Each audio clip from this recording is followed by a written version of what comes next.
யூதர்களால் சமாரியர்கள் வெறுக்கப்படுவதன் காரணம் என்னவென்றால், 2 ராஜாக்களின் புஸ்தகம் 17ஆம் அதிகாரத்தில் அசிரியாவின் ராஜா இஸ்ரவேலின் வடபகுதியான சமாரியாவின் மீது படையெடுத்து இஸ்ரவேலின் மக்களை பாபிலோனுக்கு சிறைபிடித்து கொண்டு செல்கிறான்.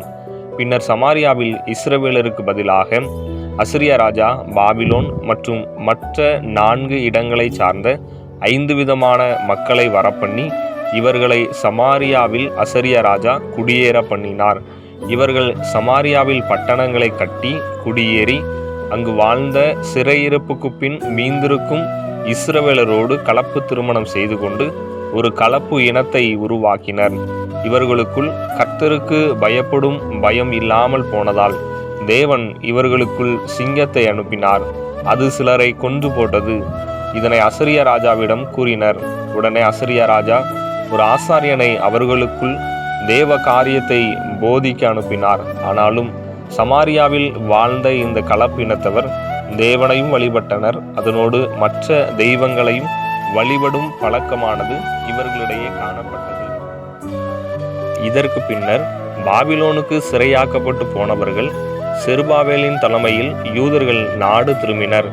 பின்னர் சிறையிருப்பிலிருந்து மீண்டு வந்த யூதர்கள் மீண்டும் தேவனுடைய ஆலயத்தை கட்டத் தொடங்கினர். அப்பொழுது இதனை கேள்விப்பட்ட அசரியா ராஜாவால் சமாரியாவில் குடியேற்றப்பட்டு கலப்பு இனமாக உருவானவர்களும் செருபாபேலிடத்தில் வந்து, நாங்களும் தேவனுடைய ஆலயத்தை கட்டும் விஷயத்தில் எங்களை இணைத்துக் கொள்வோம் என்றனர்.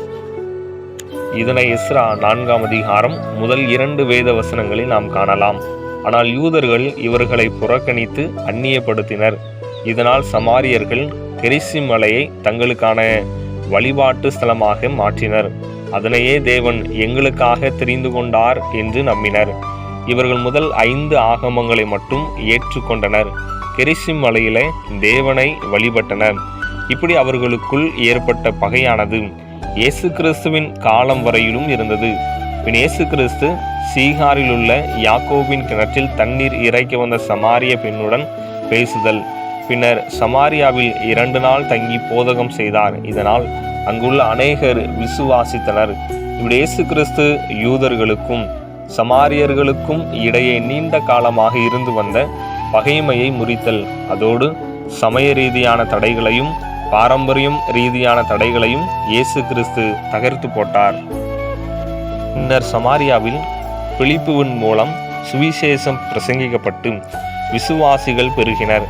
பின் பேதுரு மூலம் பரிசுத்த ஆவியால் ஞானஸ்தானம் பெற்று கிறிஸ்துவின் மந்தையில் சேர்க்கப்படுதல்.